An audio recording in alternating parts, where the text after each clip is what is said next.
I'm at my wit's end, and I don't know what to do. I'm Sarah, 38, and my husband is Mark, 40. We've been married for 12 years, together for 15. We have 2 kids, Emily, 10, and David, 7. For most of our marriage, things have been normal, I guess. We both worked, shared responsibilities, had our ups and downs like any couple. I'm a high school teacher, and Mark used to be in sales, something in enterprise software. He always made good money, enough that we were comfortable. We had a nice house, 2 cars, managed to put a decent amount into savings for the kids' college and our retirement. The first real red flag, in hindsight, was about 6 months ago.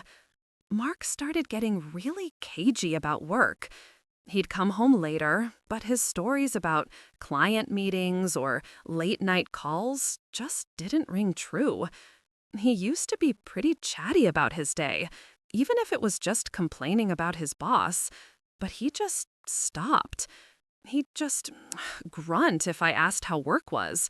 "Fine, Sarah, just fine." He started looking really stressed out all the time, too.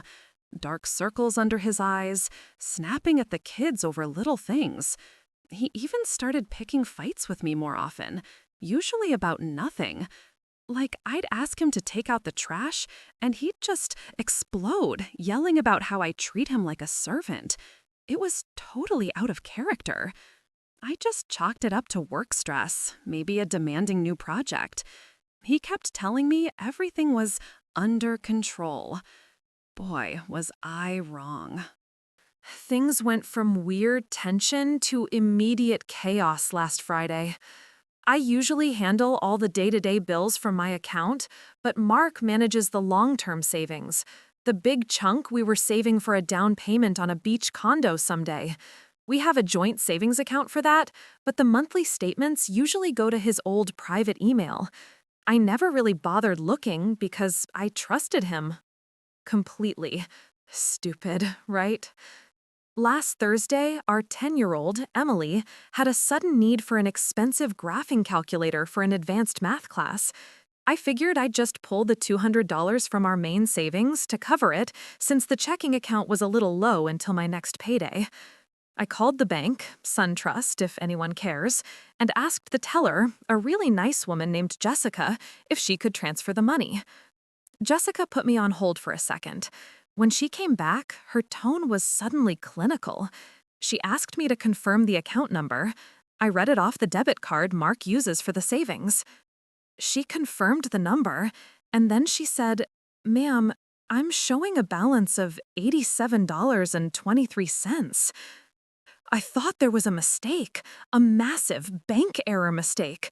I was breathing so hard I thought I was going to pass out in the middle of the kitchen. "Jessica, I think you have the wrong account," I choked out. "That account should have over $90,000 in it. We just made a big deposit last year."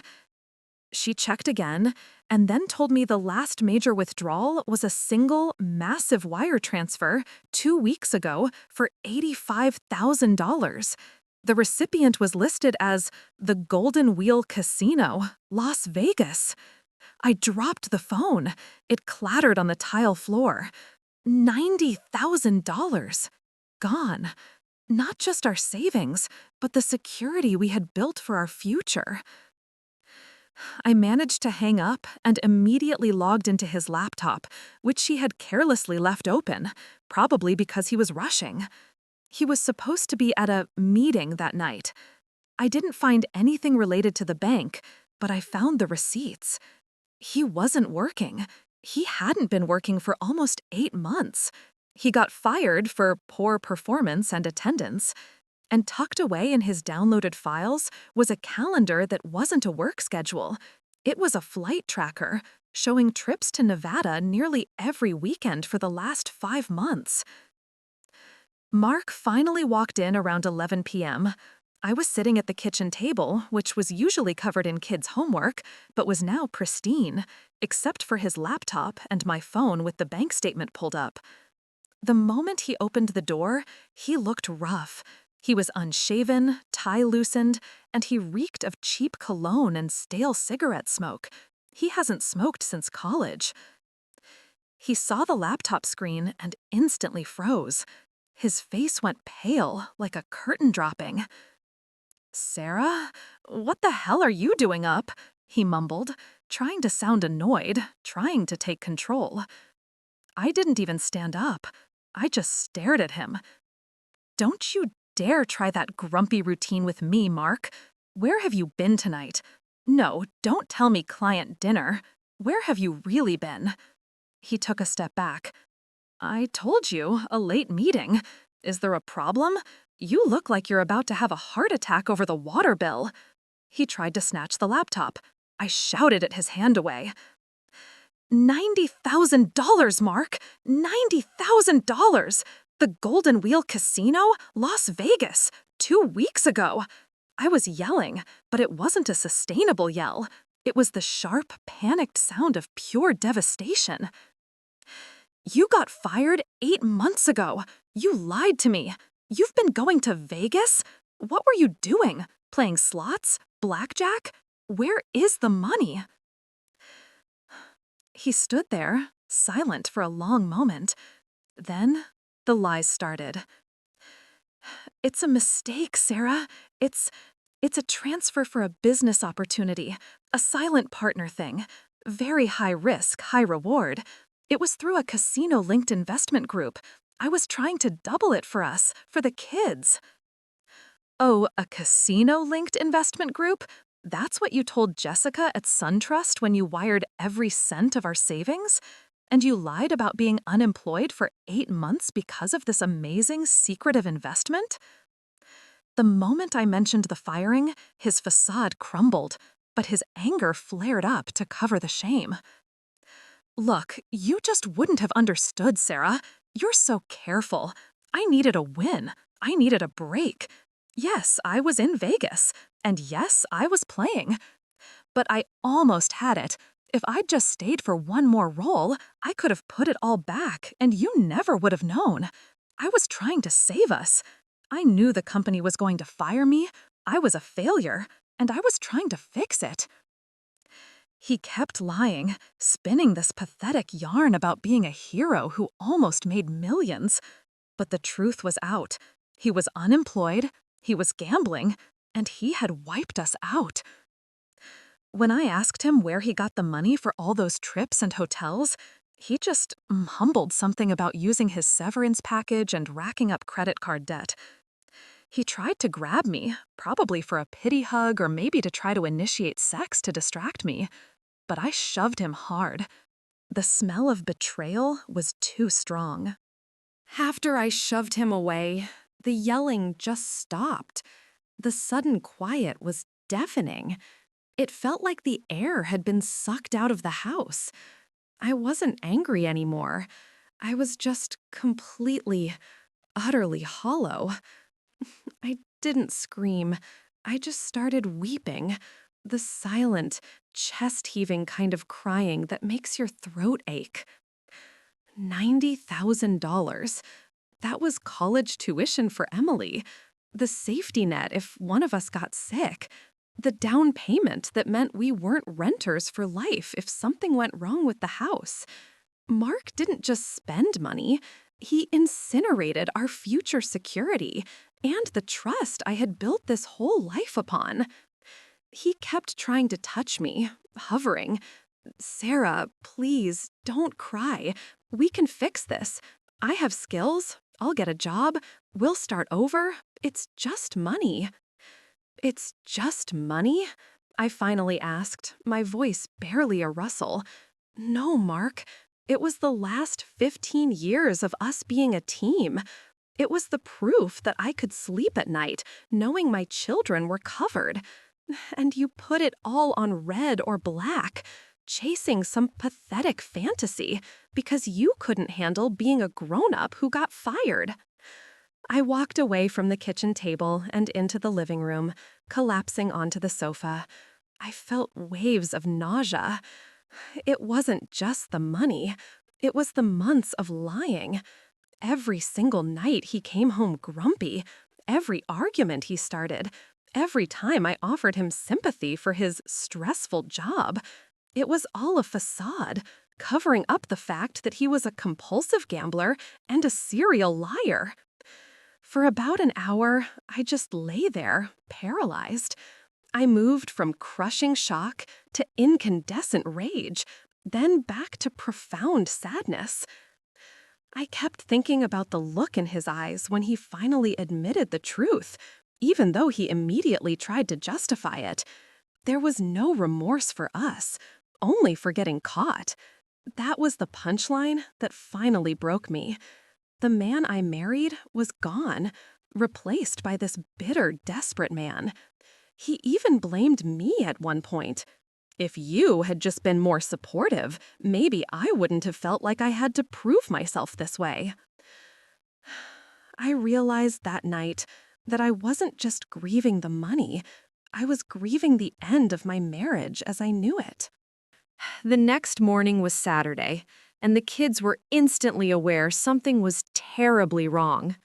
Mark was still in the living room on the sofa. He'd tried to come to bed, but I told him if he touched me, I'd call the police. He muttered about me being hysterical, but he stayed out. Emily, who is a smart cookie, found the flight itinerary I'd left on his laptop screen. She came downstairs, rubbing her eyes, and asked, "Mom, why does Dad have so many trips to Las Vegas scheduled, and why is the date 8 months ago when he was fired?" The sudden event of having to explain this to a 10-year-old was the worst. I pulled both kids close, and I was frank, but kept the details simple. "Daddy hasn't been working for a long time, sweeties. He was very stressed, and he made a lot of very bad choices with our family's money. He lied to us." David started crying because Mark had promised him a new video game system, and he instinctively knew that promise was now broken. The lying was the part that kept looping in my mind. Mark's entire persona for the last 6 months, the perpetual grumpiness, the constant complaining about his imaginary boss, the lack of energy for sex or anything else, it was all a cover for his addiction and his unemployment. He didn't have job stress, he had gambling stress, and the stress of maintaining a complex lie. Later that afternoon, Mark actually tried to play the victim. He tried to corner me when the kids were playing outside. "Sarah, we need to talk this through. I'm sick. It's an illness. You can't just throw away 12 years because of an illness." I looked at him, truly seeing him for the first time in months, the exhausted eyes, the selfishness radiating off him. "You know what? I'm throwing away 12 years because you looked me in the eye every single day for 8 months and lied about who you were. You stole our children's college fund. You didn't even have the decency to talk to me about it. I thought the reason you weren't interested in sex anymore was because you were exhausted from work, but you were just burnt out from lying." I realized then that the marriage wasn't just damaged, it was entirely based on a massive, shaky foundation of deceit he had built. He just looked at me blankly, grumpy as ever, and turned away. He didn't even deny the sex part, just shrugged. That was my second acceptance. He didn't care about my feelings at all. The rest of the weekend was a fog of silence and simmering hostility. Mark was still occupying the couch, alternating between self-pity and attempts to justify his actions by blaming the corporate world. I realized I couldn't rebuild a life with someone who had this level of entitlement and deceit running through him. The emotional impact was too severe, and the trust was simply obliterated. On Monday morning, I called a friend, Lisa, a lawyer I knew from the PTA. I didn't tell her the full story, just that I needed information about separation immediately. She told me to gather all financial documents, pronto. I had Mark's old work paperwork, but everything else was gone. The most sudden event was when I got home from work that afternoon. Mark had cleared his clothes from the sofa, and I actually thought, for one nervously hopeful second, that he had checked himself into rehab or left to stay with his sister Janet. But then I saw the note stuck to the fridge with a magnet. It read, "Sarah, I took the Tahoe. I need time to think about this mess you've created by making this a big deal. I'll be back when you've calmed down and we can talk rationally. Don't cancel my credit cards. I need gas." That sealed it. He didn't take responsibility. He blamed me for the mess he made. He just vanished, taking the good SUV and demanding I keep paying his debts. I immediately called Lisa back. "He's gone," I said. "He took the car and left me a note blaming me for everything." She told me what to do next. I went straight to the bank and opened a new account in my name only, redirecting my entire paycheck. I called the card companies and froze every joint credit card, putting him on an extremely low daily limit just for emergencies. Then I went to the storage closet and found the spare key to the front door. Confidently, I put it in an envelope addressed to Mark's sister Janet's house and wrote a short message on the back of the envelope. "When you come back to talk rationally, you won't need this. I've changed the locks. I'll communicate through Lisa. Do not contact me or the children directly." I wasn't working on the marriage. I was separating. Lisa moved fast. By Tuesday afternoon, the locks were changed, and I had filed for a legal separation, citing irreconcilable differences and financial misconduct. The house felt strangely quiet and peaceful without Mark's perpetual, grumpily grumbling and complaining. Emily and David were confused, but they were adapting quickly to the stability. The quiet didn't last long. On Wednesday morning, I was getting ready for work when the front doorbell started ringing nonstop. It was one of those sudden events I should have expected. I looked through the peephole. It was Mark. He had clearly driven straight through the night from wherever he was. He looked completely defeated and awful. He tried the spare key, realized it didn't work, and then started pounding on the door. "Sarah, open up! This is ridiculous! What are you doing? I need to get my work clothes. This is still my house!" I didn't open the door. I just stood there, holding my breath. "Go away, Mark. You got the letter from my lawyer this morning. All communication goes through Lisa." He started kicking the door with his boot. "Don't be a cold-hearted witch. I just need my things. I need my money. I can't live like this. You owe me at least that much. This is about the sex, isn't it? Because I was tired. I was stressed. I can fix that. Open this damn door." I was relieved I had changed the locks. He had absolutely no respect for boundaries or the law. I finally opened the window slightly, just enough to speak. "You have zero access to our joint funds because you gambled them away, Mark. I don't owe you anything. Your lawyer will contact Lisa to arrange a time for you to pick up your belongings. Until then, you need to leave before I call the police." He let out a huge grunt of frustration, swore loudly, and then, in a final display of his grimy nature, he keyed the side of my smaller car, the old Corolla, before getting into the stolen Tahoe and speeding away. He was still lying to himself, still the victim, still trying to bully his way out of consequences.